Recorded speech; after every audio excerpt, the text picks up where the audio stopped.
Welcome back to the Indian Wisdom Podcast. I'm your host, Dr. Raj Balkaran. More importantly, you are looking for living wisdom that you can apply to your everyday life. And this is what you will receive: a very profound encapsulation of power, of two types of power. Today we'll tell the tale of two figures, Vasiṣṭha and Viśvāmitra, and the ways in which their drama, their saga encode the interplay of outer and inner power. They are sovereign and they are sage. They encapsulate the interplay between the sacred and the secular, the social and the spiritual. And without question, this is relevant to anyone who is wanting to be in the world, but not of the world, anyone who's looking to spiritualize, to evolve spiritually, to awaken their consciousness while ensconced in mundane life, not enmeshed in it, but fully engaged in it. Once upon a time, there was a king, a great and powerful king, an emperor indeed. His name was Viśvāmitra. He took with him a great retinue, about 100 or so, and went into the forest hunting.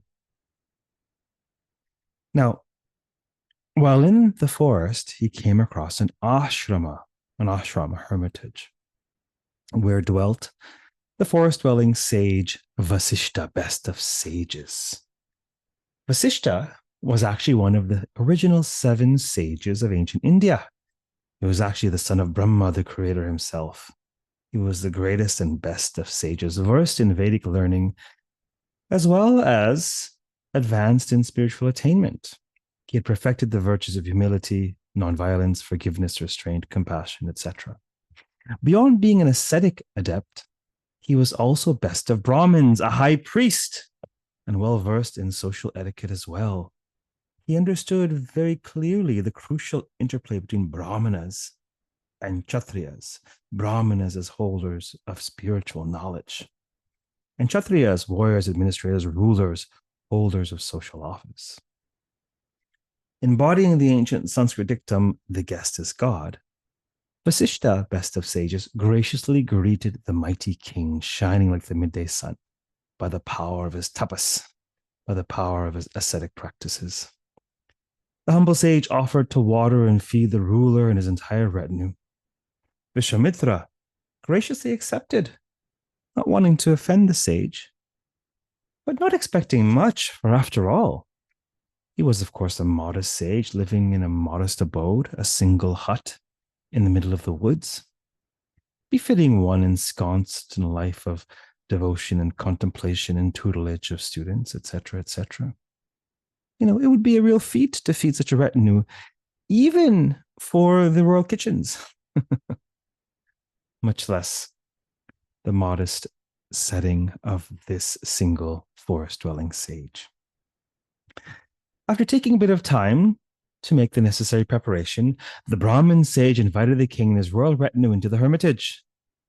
To the utter astonishment of all, the guests were greeted with an array of sumptuous cuisine, luscious fare, epic food and drink. A feast for a king indeed. Mouth-watering dish after dish were served in lavish style, and all ate their fill. When they were finished, Viśvāmitra expresses gratitude, to which Vasiṣṭha replied quite wisely, "Mighty king, devouring food is akin to the sacred fire sacrifice, that sacred fire which devours our offerings. Such is your internal fire, your Agni, seated in your stomach, in your Manipura chakra. So the sacrifice of hospitality is offered into the internal fires, just as my sacrifice of oblations are offered into the sacred ritual fire. So I'm delighted that you are well sated. My sacrifice has been accepted." The king was sated in a certain sense, but in another sense he was not. His curiosity overcame him, his intrigue. He hungered for information. Surely a man of your spiritual status, of your stature, great Vasiṣṭha, surely you live modestly. Where else do you acquire your tapas through self-restraint? And yet it seems your hermitage is stocked with the finest of foods and lavish supply. How could this be? Great king, responded the sage, you are right. I live humbly in the material world. My riches are spiritual indeed. But just out back behind my hermitage dwells Shabala, also known as Kamadhenu, the great wish-fulfilling cow. You know, the same which was churned by the celestial oceans, you know, when the demons and gods churned in search of the elixir. The poison came first, which Shiva neutralized in his throat, and riches after riches after riches emerged, until at last the elixir was procured.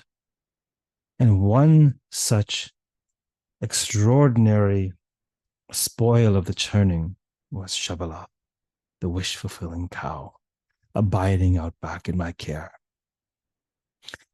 You know, in exchange for taking care of her spiritually, she provides for my needs. Now,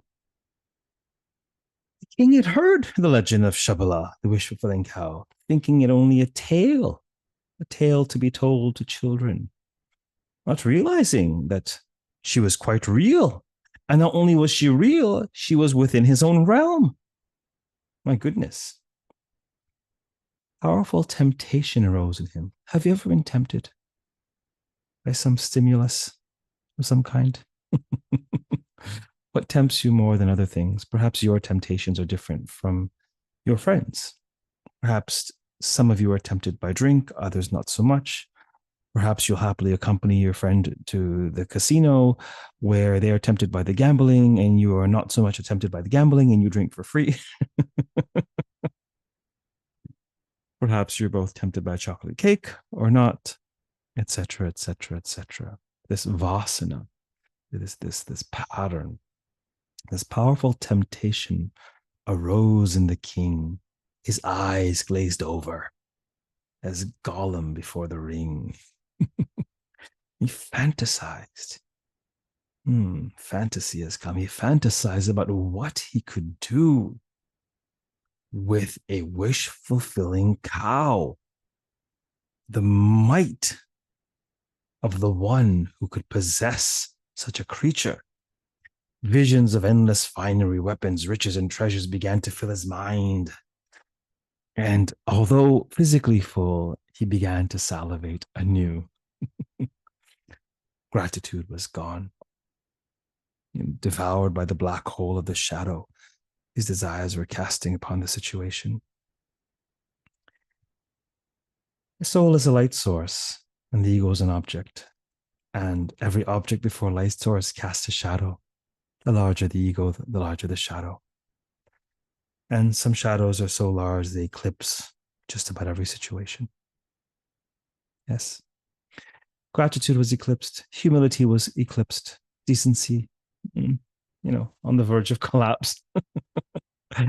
Eclipsed by insatiable appetite, greed, and pride. So compelled, it's compulsive behaviors, yes. We don't choose our compulsions, do we? Compelled by these patterns, the king addressed the sage thus. Why would so powerful a creature belong to so lowly a forest ascetic, O Brahmin? He sneered. Technically, do I not possess all that rests within my realm?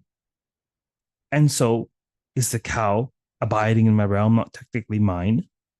I therefore command you to hand her over to me immediately. Mighty king, pleaded the sage, you misunderstand. The cow does not belong to me, or anyone for that matter. Neither does the sun, nor moon, nor stars. Like them, she is free. She is part of creation. She was merely placed in my care. It is my divine rituals, my spiritual power, which nourishes her. She's not an ordinary cow. She imbibes spiritual nourishment. and she provides for my needs in return. My needs are generally modest, you see. But in the moment of your arrival, I quite literally needed a feast in order to offer hospitality befitting of your stature, and that could sate your entire entourage. And so she provided this feat for me. It was a need in the moment. She's not mine to give. She's free. She's her own agent. And beyond that, where would she go? How can she thrive without my spiritual care? You dare refuse your king? No doubt you wish to keep it for yourself. It's interesting when people have a nasty habit or two, they typically assume that others are like-minded. Similarly, even when we're kind, we assume that others are similar. We make the fallacy of assuming that folks are like us rather than see the entire spectrum of the human experience. How dare you refuse your king? You want to keep her for yourself. I don't need your consent to take her. You stand no chance against me nor my powerful forces. Go fetch her now.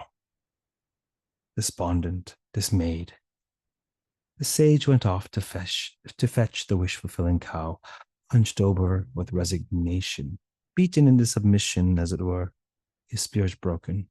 He was deferring to the authority, the power of the king. What kind of power is this? How many of you have been in situations where others have oppressed you, whether they were technically your superior in a social sense or not? Mind you, spiritually, there is no superior. There is one soul that we all share. But, he was deferring to the authority of the king. So he goes over to his beloved Shabala and explains the situation. Says, what can I do to comply? I'm no match for the king, much less his army, who are now very strong and well fed, thanks to your grace. What can I do? Lamented Vasiṣṭha. He is a great emperor, and I a lowly hermit. He has the power here, so I must part with you, my dear Shabala. Shabala's ears perked up. Her tail twitched. There was an indignant scowl upon her lips. Mad cow indeed. As she thus replied to Vasiṣṭha, best of sages. Brahmin sage, hear my counsel, declared the cosmic cow. The king possesses no true power, for his is merely bestowed by his army and his subjects. Political power is moored in the outer world, in this which decays, but ours is the power of the gods. Divine power emerges from the eternal, the real, the true. The sage is far more powerful than the sovereign. Great sage, know you not the power that you possess? Yours is the power of the gods. It is by your divine power that I'm nourished here, lest I perish. The king has only false power, an outer show, born of stealing the power of others. Own your power, Lord Sage. Give the command, and I will destroy the pride of this wicked so-called king. Just wish it so, O mighty man, and I shall use this divine power to crush the pride of this wicked man. Heeding the wisdom of the cosmic cow, the sage, with a twinkle in his eye, rejuvenated by her counsel, commanded the cow to slaughter the pride of the sovereign. The sage led the cow to the king, but the king could not budge her, nor could any of his entourage. They all tried together, and she would not move an inch.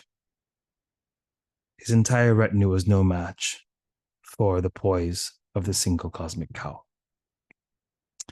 Viśvāmitra left the hermitage, tail between his legs, his pride crushed. That was, after all, her goal, to teach him a lesson. Sometimes people learn lessons relatively easily, and sometimes, it takes a little knock on the head. Sometimes it takes driving over a cliff, the universe typically whispers at first, and, sometimes it needs to shout in your ear.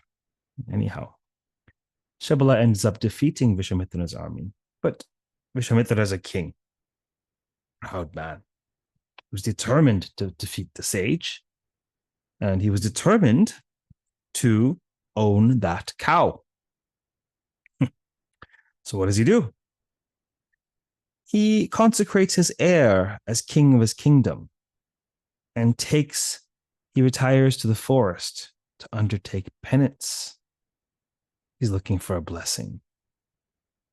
He undertakes penance to Lord Shiva, the great lord of yogis. After worshipping him day in and day out for a great many years, Shiva appears and offers darshana, a vision of himself before the king, and says, I will grant you a boon, a wish of your choosing. And the king, read enough Puranic tales and heard enough podcasts to know that you can't wish for immortality and you can't wish for, within reason. Typically, you can't wish for more wishes, etc., etc. So Viśvāmitra, the king, says, Great Shiva, you are the greatest of all gods, Mahadeva. Surely you know the ways of strength. As you no doubt perceive through your third eye my plight, you know my enemy, and you know the obstacle before me. My forces were insufficient to contend with Vasiṣṭha's cow. So, great Lord, I wish for my forces to be multiplied. Increase my army 1,000-fold and make my warriors indefatigable, of inexhaustible strength. Shiva, smiling, ever smiling, mysteriously smiling, granted the boon to Viśvāmitra the king. You shall attain the power you seek, King Viśvāmitra. Your forces will be increased 1,000-fold and be populated by men of unlimited stamina. Tadhastu, so be it. Then the blue-throated lord vanished. Viśvāmitra was delighted, having received his wish. And, accompanied by his martial hordes, he descended again upon the ashrama, upon the hermitage of Vasiṣṭha, intending to storm it and steal Shabala away from himself. He was, after all, humiliated by his first encounter, but he was intent on possessing the cow of plenty. And so he returns with an army of 10,000 men, complete with horses, chariots, elephants, and weapons of all manner. Sensing the army's approach, when the sage was sensing his approach, the sage scurried out back. He hustled out back to rouse Shabala into action, to, of course, defend the ashram. He blurted out what he was sensing, that that the great monarch Viśvāmitra was returning with greater forces than ever before. And he urged her to go forth and defend the ashram. The cow took a deep breath, maybe chewed a bit of its cud, and said, Lord Sage, I will do no such thing. What? Said Vasiṣṭha, panicking, somewhat alarmed. What do you mean, dear Shabala? Is all now lost? Will we not be able to defend the ashram against this rogue king and his army? Shabala replied, Of course we will, great sage, but by your own hand, not mine. Have you not been listening? Is this thing on? You possess divine power within you, power which comes from the gods, Shakti. Spiritual power is far greater than martial power. Don't you know this? Does Kundalini Shakti, the spiritual power, not course through your subtle spine? You don't need to develop a backbone. You already have one, a sacred one at that. So go use it. Straighten yourself up, man, and go defend your ashram.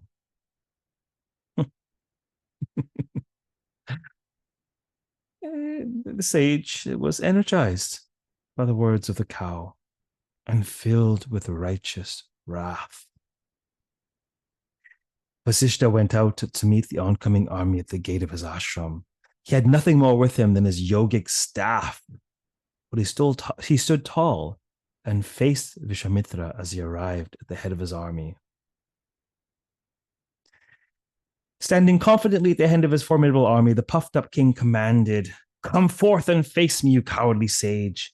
You are about to learn what power wields a king.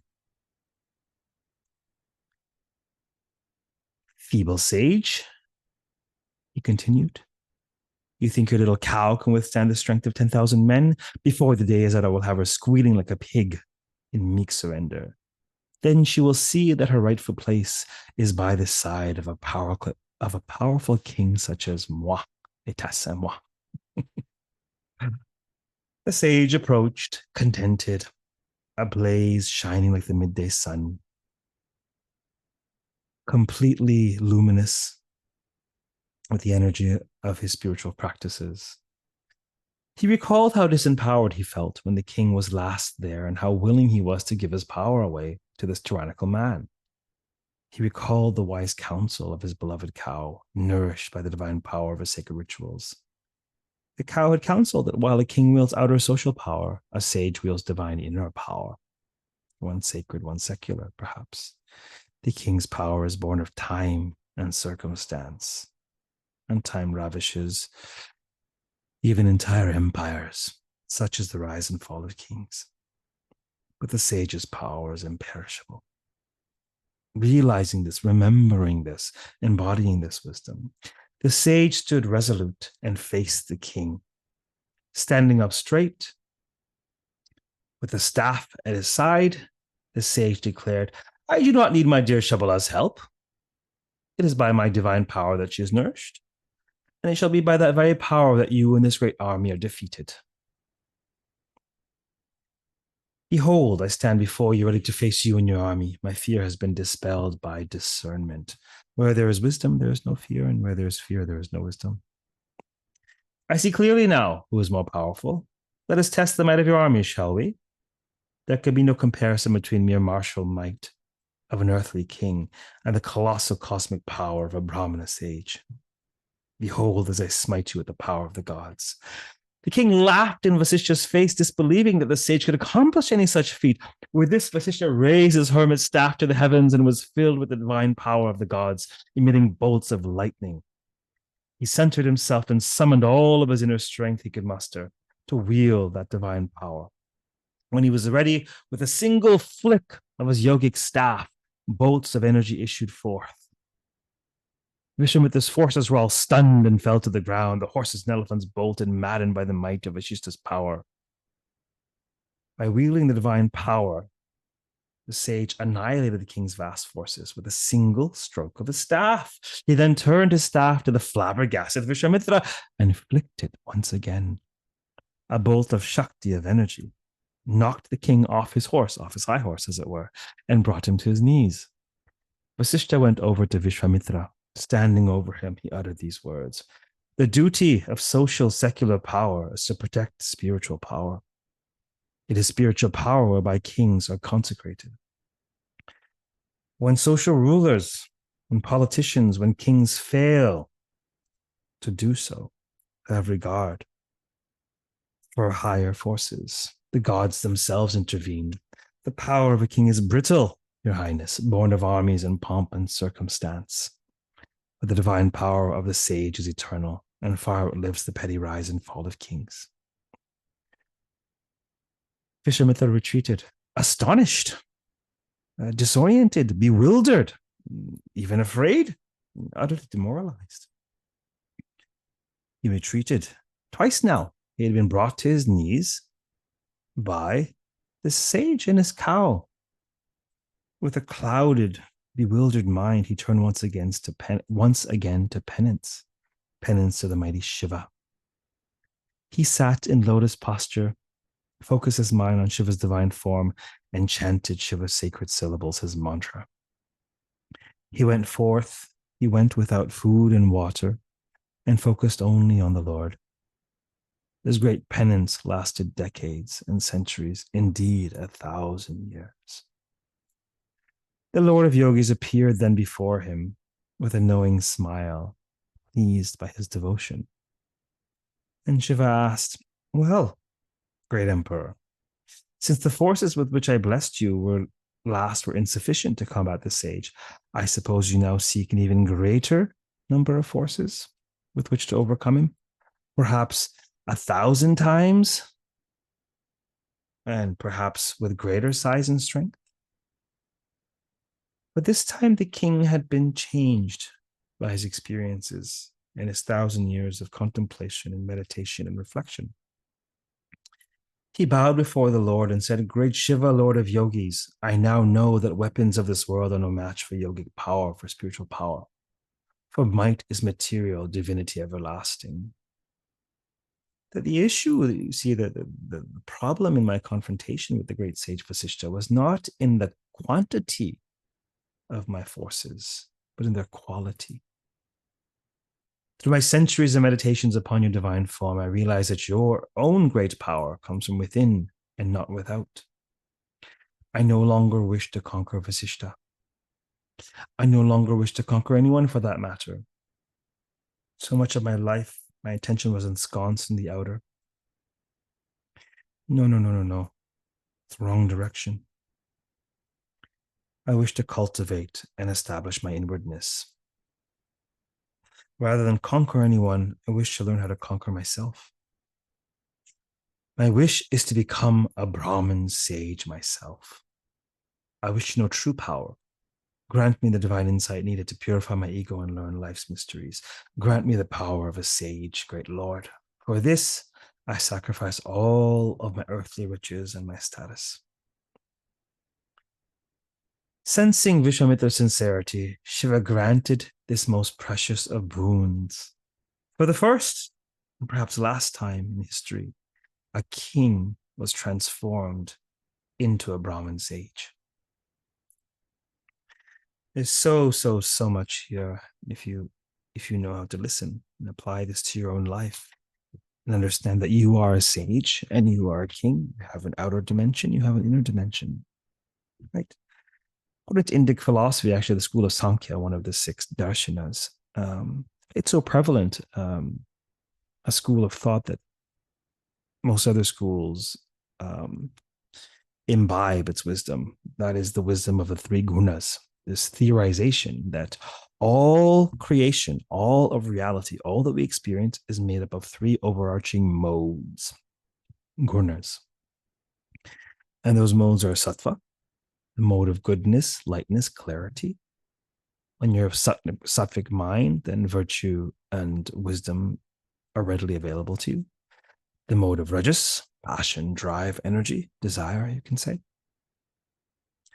And the mode of tamas, heaviness, darkness, inertia, ignorance.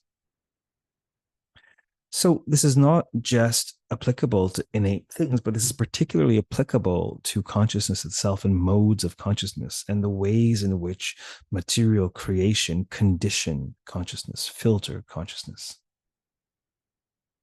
Right? Vasiṣṭha is a Brahmin sage, so he's typically ensconced in the mode of sattva, purity, lightness, goodness, clarity.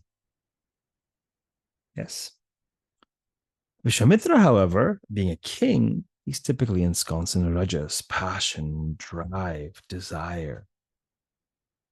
However, they each have lessons to learn. The sage learns that there is a time for war, there is a time for battle. There is a time to protect what's yours, particularly when those who are supposed to be protecting you are failing. And most importantly, the emperor, the king, Viśvāmitra, learns the power of sattva, the power of sagacity, the power of wisdom, the power of clear seeing, the power of spiritual evolution, self-realization. Right? These two characters, they represent crucial aspects of the human experience, crucial aspects of you and your life. Right? The sage represents your capacity to learn and discern and know and grow wise in time, not just grow old. Perhaps he represents your inner life and all of the wish fulfilling that such divine power can yield you. The king, on the other hand, represents our command of the outer life, our ability to rise through the ranks and wield social power, status. He has our drive to possess and to be more than we are, particularly in the outer world, particularly in relationships with others. First impulse is sattva, sattvic, prioritizes spiritual. The second is rajas, it prioritizes the social.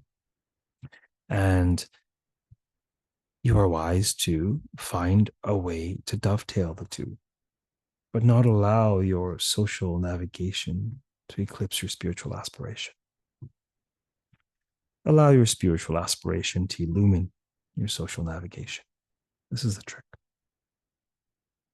It's a bit of a balancing act.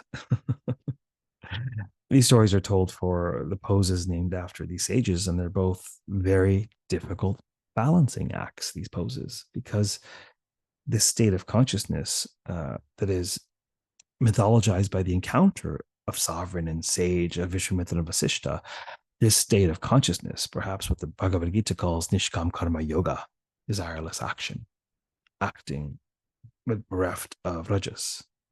This is a very difficult and profound and evolved balancing act. So perhaps you can reflect on this tale and reflect on which character or vignette or aspect you most identify with in your life journey at present. Where's the wisdom in here for you? Who do you need to learn to be more like, and why? Well, this is the tale of Sovereign and the Sage, the interplay of the sacred and the secular, the spiritual and the social, the inner and the outer. These two modes, these two sides of the coin of the human experience. I hope you've enjoyed this tale a fraction as much as its teller has enjoyed sharing it with you. And I most earnestly hope that you find a way to apply it, to embody its wisdom for your own benefit. Keep well until next time. Keep listening. Come study with me at the Indian Wisdom School. Perhaps even come, let's study in person at an in-person retreat. I'm not hard to find. By all means, reach out if I can be of service. Take good care. Namaste.